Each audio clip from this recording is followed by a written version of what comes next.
नमस्कार, the voice news से मैं प्रगति सिंह, जहां प्रतिदिन हम बताते हैं आपके आसपास की जुड़ी घटनाओं के बारे में, जिसका है सीधे जनता से सरोकार। एक नजर आज की सुर्खियों पर।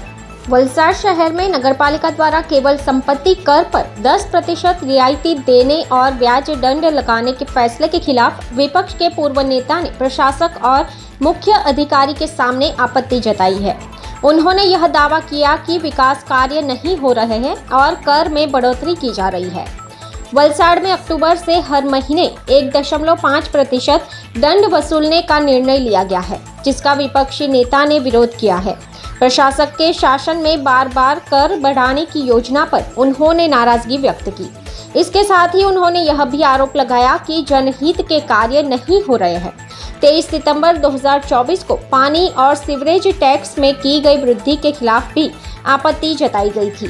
करीब 1800 लोगों ने आपत्तियां भेजी थी, जिसके संबंध में क्षेत्रीय आयुक्त को पत्र के माध्यम से शिकायत दर्ज कराई गई थी और नियमों के अनुसार कार्रवाई की मांग की गई थी।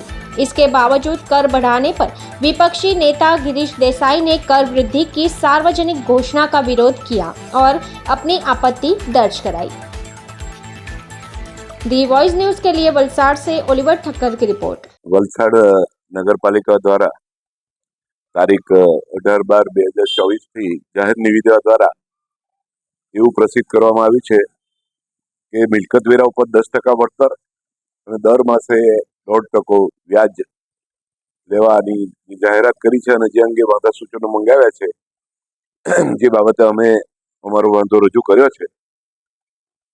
પહેલા જે અગાઉના સમયની અંદર જે 10% વળતર આપવામાં આવતું એ વેરાની કુલ રસીદના મૂળ જે કુલ કિંમત હોય તેના ઉપર શિક્ષણ ઉપકરણના જે 20 રૂપિયા 50 રૂપિયા જે બાદ કર્યા બાદ જે કોઈ રકમ હોય તેના ઉપર 10% આપવામાં આવતું।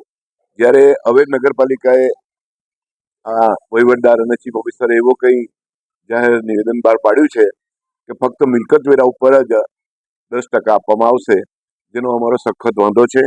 કારણ કે મિલકત વેરો કોઈનો 400 કે 500 રૂપિયા હોય, 200 રૂપિયા હોય તો તેના ઉપર 10% એટલે 20 રૂપિયા 40 રૂપિયા 50 રૂપિયા મળશે, પણ ટોટલ કુલ એની રસીદ 2000 3000 4000 બનતી હોય, જેના ઉપર જો 10% આપવામાં આવે તો એનો ખરો ફાયદો મળે અને લોકો એનો લાભ લઈ શકે।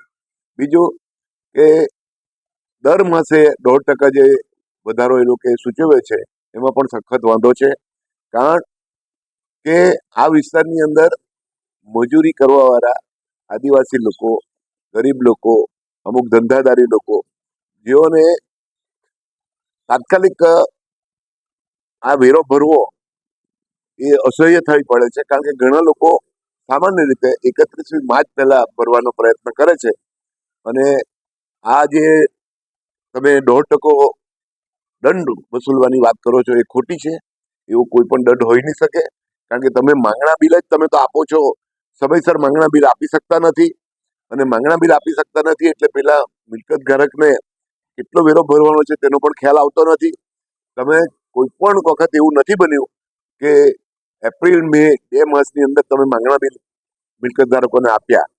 તમે માંગણા બિલ આપતા આપતા તો ડિસેમ્બર મહિનો લાવી દો છો અને વાત એવી કરો છો કે તમે જૂન મહિનાથી 1.5% દંડ લગાય હશે, એનો અમારો સખત વાંધો છે અને જરૂર પડે તેને માટે અમે આંદોલન। બીજું, નગરપાલિકાએ જ્યારે ઠરાવ નંબર 81-82 થી પાણી વેરો અને ગટર વેરોનો વધારો કર્યો, અમે 1800થી વધુ વાંધા સૂચનો મોકલ્યા અને પ્રાદેશિક કમિશનરે પણ સૂચના આપી કે આ નિયમ મુજબ કરો, કારણ કે આ નિયમમાં હતો જ નહીં।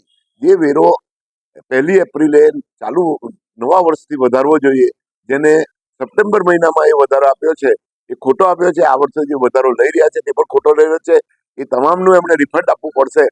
મને ખાતરી છે કે જરૂર પડે તો અમે ગાંધીનગર શહેરી વિકાસ સુધી એની લડત આપીશું। खबरों में बने रहने के लिए तो वॉइस न्यूज को सब्सक्राइब करें और बेल आइकन दबाएं।